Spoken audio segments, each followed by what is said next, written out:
कबीर साहब क्या बोलते हैं, कहते हैं श्वास उश्वास में नाम जपो, श्वास उश्वास में नाम जपो, व्यर्था श्वास मत खो, ना जाने इस श्वास को हो आवन हो कि न हो।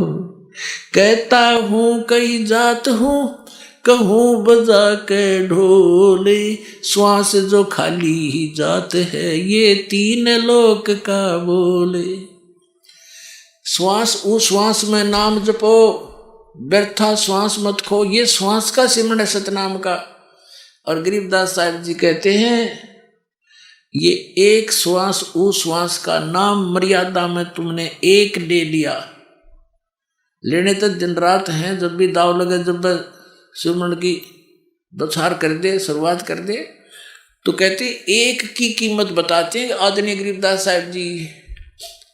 कहते ओ हम सो हम पालड़े रंग होरी हो, और 14 लोक चढ़ावे राम रंग होरी हो, 3 लोक पासंग धर रंग होरी हो, तो ना तुलाया राम रंग होरी हो। अपने आत्माओं इस नाम की कोई बराबरी कर पाओगा धरती पे? अब एक श्वास की, एक सिमरण की इतनी कीमत, और सारी उम्र वो तो नाम में गलत है जो दूसरे नाम जपते हुए कद की युद्ध नहीं। जैसे किसी ने भांग बोली तो भांग उगेगी उसकी, कीकर बीज ली तो बबूल ही होगा उससे। और ये असली मंत्र जो बीज है दास आपको देगा, इससे मोक्ष होगा आपका, और यहाँ भी सुख मिलेगा। तो क्या बताते हैं कि इस एक श्वास उश्वास की कीमत इतनी बताई है, एक पलड़े में तराजू के यु मंत्र का एक सुमरण की कीमत रख दे, और दूसरे में यहाँ के 14 लोक, शिव का लोक, विष्णु जी का लोक, ब्रह्मा जी का लोक, और ये दुर्गा का लोक, और ऊपर ये सारे जो ब्रह्मलोक और स्वर्ग लोक, और ये जितने सारे दर्जे 14 लोक, और ये 3 लोक पृथ्वी लोक और पाताल, और ये स्वर्ग, एक कोमन स्वर्ग है, एक ब्रह्मलोक में स्वर्ग है, ये कोमन स्वर्ग, ये तो पासंग रख दे, पासंग, ये तो सौदे में नहीं है।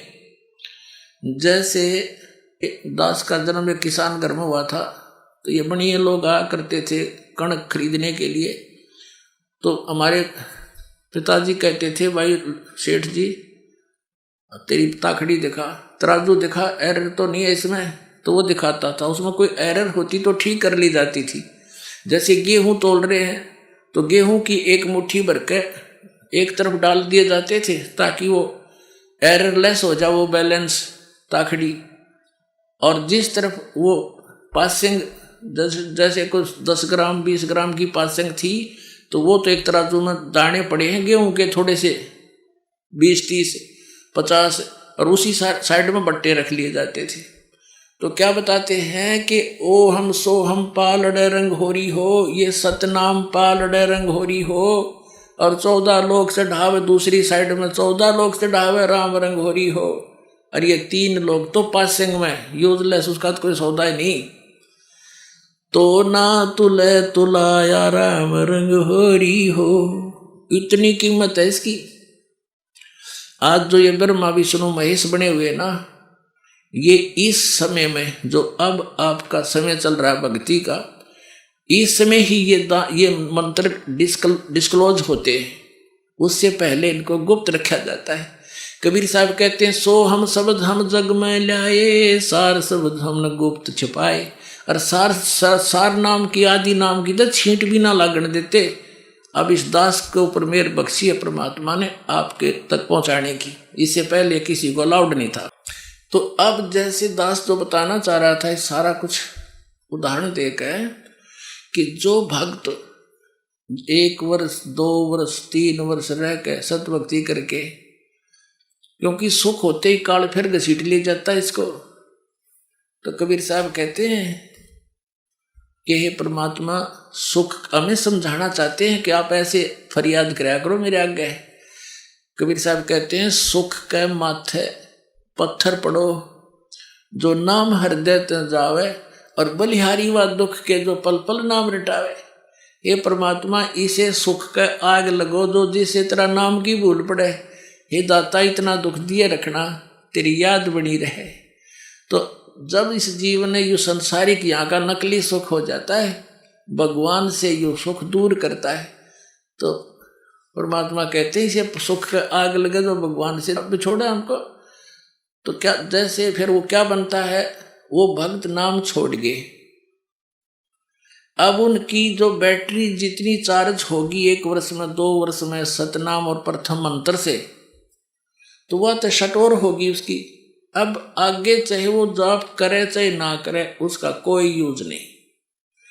कबीर साहब कहते हैं कि सतगुरु संगत छोड़ के, गरीबदास जी कहते हैं सतगुरु संगत छोड़कर लाख वर्ष जप कीने, इंद्री कर्म ना मोक्ष होवे फिर काल के अधीन।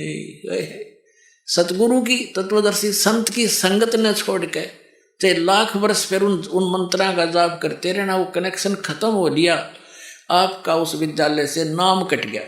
अब करें जाके तोड़ कुछ भी करता रहे। तो क्या कहते हैं, सतगुरु संगत छोड़ के चाहे लाख वर्ष जप कीन, इंद्री कर्म ना मोक्ष होए।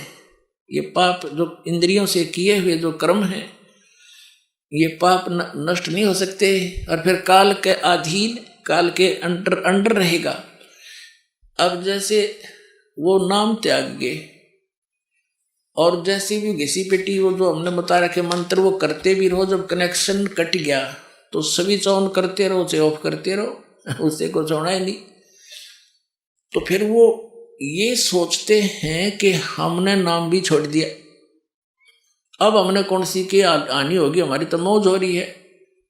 अब ये इतनी बेअकल के इंसान करते हैं ये बातें, पुण्यात्माओं, जिनको ज्ञान संपूर्ण हुआ नहीं और अर्धा नहीं छदाए और देखा देखी भक्ति का यो रंग नहीं ठहरावे।